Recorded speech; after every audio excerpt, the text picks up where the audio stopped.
প্রধানমন্ত্রী শেখ হাসিনা একটা অনুষ্ঠানে বলেছিলেন যে পাকিস্তানের বেগম খালেদা জিয়াকে বলেছিলেন, পাকিস্তানের প্রতি যদি আপনার এত পীড়িত থাকে আপনি পাকিস্তান চলে যান। তাহলে আমি সাধারণ একটা পাবলিক হিসাবে আপনার কাছে জানতে চাই, তার যদি ভারতের প্রতি এত পীড়িত থাকে তাহলে আমি আপনার কাছে জানতে চাই, উনাকে কি ভারতে পাঠানো উচিত নয়? কারণ উনার সরষের মাঝে যদি বুথ থাকে তাহলে কিভাবে দুর্নীতি কমিশনের দুর্নীতি মনির ভাই আপনাকে বলবো, পরে আমি ফিরজাদ হারুনের কাছে যাব। যে প্রধানমন্ত্রী যখন ইন্ডিয়া থেকে আসার পরে সংবাদ সম্মেলনের মাধ্যমে যে একজন মহিলা সাংবাদিক লীগ, আমি তাকে মহিলা সাংবাদিক লিখবো, এবং তেল লীগ যে প্রশ্ন করছে যে গুজবকারীরা যে বলে দেশ বিক্রি করছে, এটা আপনি কতটুকু বলবেন? তখন প্রধানমন্ত্রী ওই মহিলার ওই সাংবাদিক লীগের উত্তরে তিনি বলছে যে কি দিয়ে মাপছে, কি কোন ফাল্লাটি দিয়ে মাপছে। তাহলে আমি আপনাকে বলছি এই ধরনের সাংবাদিকেরা তাদের কি একদিন এই দেশের মাটিতে জনগণ তাদের কি বিচার করবে না? এভাবে তেল মারতে মারতে এই যে এই তেল মারে মারে জনগণকে যে শেষ করে ফেলতেছে, এই সাংবাদিক গুলোর কারণে বাংলাদেশের দুটা তিনটা লোকের কারণে এই দেশের মানুষ এই তিনটা লোকদেরকে ক্ষমা করবে না। প্রথম হলো এই দেশে যারা তেল লীগ সাংবাদিক তাদেরকে, আর জাতীয় পার্টিকে, আওয়ামী লীগকে তো ক্ষমা করবেই না। দ্বিতীয় প্রশ্ন হলো আমার ফিরজাদ হারুনের কাছে, যে স্যার আপনাকে অসংখ্য ধন্যবাদ, আপনি সরকারি চাকরি পাওয়ার পরও যে আপনার নামে কোনো দুর্নীতি নাই, টাকা পয়সা উপার্জন করতে পারেননি, আপনি একজন বাস্তব যে ফির সাহেব, এটাই আপনি প্রমাণ করে দিলেন। যাক, এখন কথা হলো যে ছাগল কাণ্ড, এই ছাগল কাণ্ডতে যে সমস্ত দুর্নীতিগুলা মাপবে কে? সেটা মাপবে যে একমাত্র দুর্নীতি কমিশনার। এখন সরষের মাঝে যদি বুথ থাকে তাহলে কিভাবে দুর্নীতি কমিশনার দুর্নীতি মাপবে? তো আমরা যত সম্ভব জানি যে যারা দুর্নীতিবাজদেরকে দমন করবে তারাই বড় দুর্নীতি করে বসে রয়েছে। এটা কতটুকু সত্য সেটা আপনি বলার জন্য আপনাকে আমি বিশেষ অনুরোধ করছি। যে আসসালামু আলাইকুম। ধন্যবাদ আপনাকে। মোবারক হোসেন, মোবারক, আনমিউট করে বসুন। আসসালামু আলাইকুম। এনামুল হক মনির ভাই, মনির ভাই, সৈয়দ মাহবুব ভাই, সবাইকে সালাম। আমার প্রশ্ন হচ্ছে যে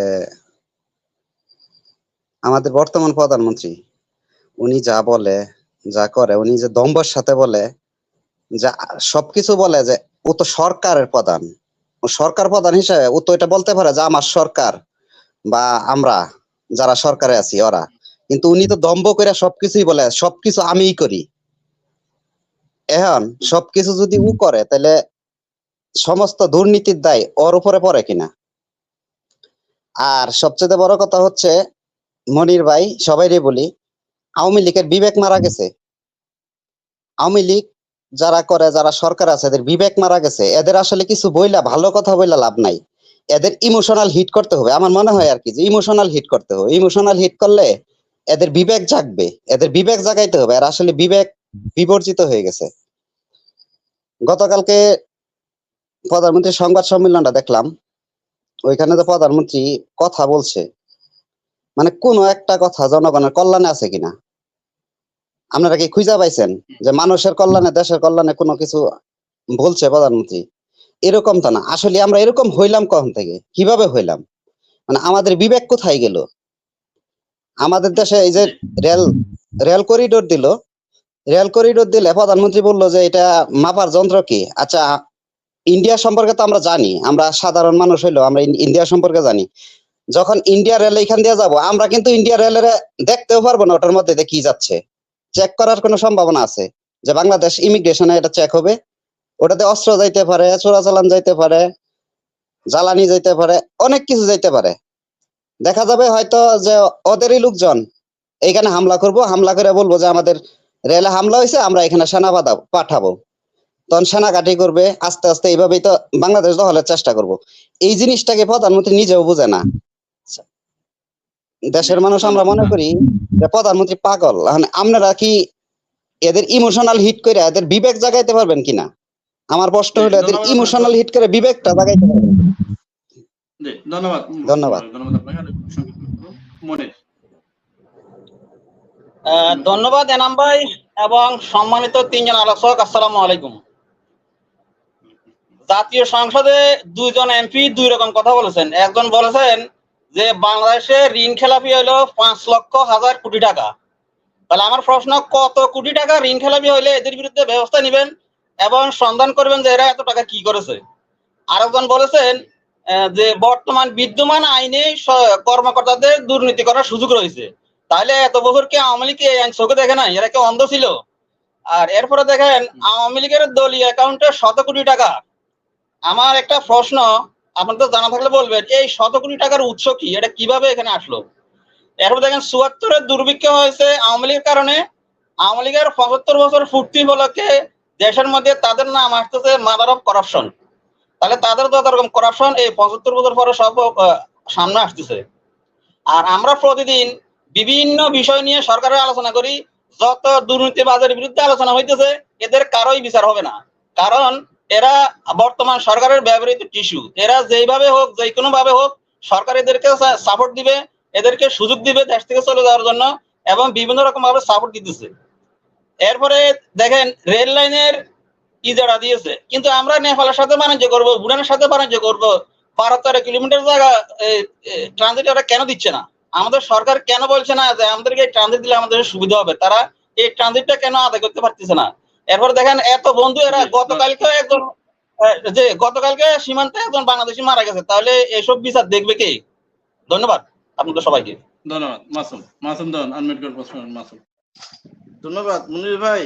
আমি যেটা বলতে চাই, আমাদের বর্তমান প্রধানমন্ত্রী শেখ হাসিনা উনি গতকাল সাংবাদিক সম্মেলনের কথা বলেছিলেন, দুঃখ ভরে হয়তো বলেছিলেন যে ওনার আর ওনার বোনের নামে দেশে তেমন কোনো সয় সম্পত্তি নেই, বাসা বাড়িও নেই।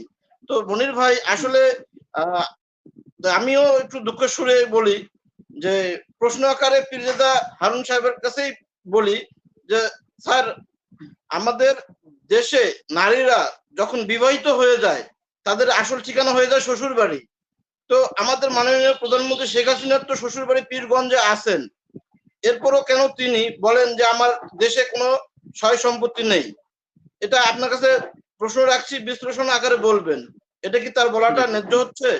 আর আমার প্রিয় মাহবুব ভাইয়ের কাছে আমি একটু প্রশ্ন করছি যে আমাদের এই যে 2008 সাল থেকে এই 2023 সাল অবধি এই যে আমাদের বর্তমান যে আওয়ামী লীগ সরকার ক্ষমতায় ছিল, আজকে যে দুর্নীতিগুলো আজকে আমরা বেরোচ্ছে, বেনজির থেকে শুরু করে এই যে যতগুলো লোক যাদের দুর্নীতি তথ্য বের হয়ে আসছে, তো এই 5টি বছর কি এই দুর্নীতির বিচার করতে করতে তারা পার করে দিবেন?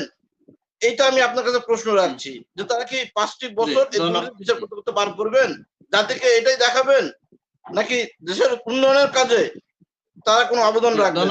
সেই সাথে ধন্যবাদ সকল অতিথিবৃন্দকে এবং সালাম। আমি প্রশ্নটা সাইদ মামুন মাহবুব স্যারকে করতে চাচ্ছি। আপনার কাছে আমার জানার ইচ্ছা, আসলে আমি মনির ভাই 1 মিনিট, গত 2 মাস আগে যে কোনো, আমি নামটা বলছি না কারণ তার নিষেধ আছে, আমি শুধু নামটা বলি, ডিআইজি জামিল হাসান, সাবেক ডিএমবি প্রধান এবং র‍্যাব 2 এর উত্তম কুমার সহ 11 জন এবং পিবিআই এর প্রধান, চট্টগ্রামের পিবিআই এর যিনি প্রধান ছিলেন, তাদের 11 জনের নামে যে সম্পত্তি আছে তার একটা রিপোর্ট স্বরাষ্ট্র মন্ত্রণালয় প্লাস আপনার আইন মন্ত্রণালয়ে দেওয়া হয়েছিল।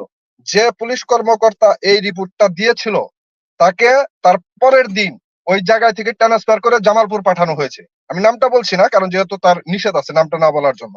তাহলে আপনার কাছে আমার প্রশ্ন, বর্তমান এই দুর্নীতিবাজ, এই যারা দুর্নীতি করছে, পুরাটা সরকার কি তাদেরকে লালন পালন করছে না? এবং কি তাদের কাছ থেকে, যারা দুর্নীতি করছে তাদের কাছ থেকে পার্সেন্টেজ কি বর্তমান যে আইনমন্ত্রী বলেন বা সরকার বলেন সেটা পাচ্ছে কিনা? এটা আপনার কাছে আমার একটা জানার ইচ্ছা।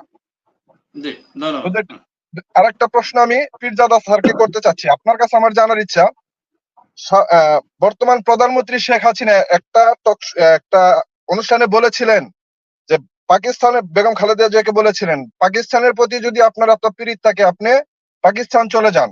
তাহলে আমি সাধারণ একটা পাবলিক হিসাবে আপনার কাছে জানতে চাই, তার যদি ভারতের প্রতি এত প্রীতি থাকে তাহলে আমি আপনার কাছে জানতে চাই, উনাকে কি ভারতে পাঠানো উচিত নয়? কারণ উনার তো পুরা আমার স্বাধীন মাতৃভূমি, আমার স্বাধীনতা সার্বভৌমত্ব বিসর্জন দিয়ে আসছে ইন্ডিয়াতে, তাহলে কি বর্তমান প্রধানমন্ত্রীকে ভারতে পাঠানো উচিত কিনা?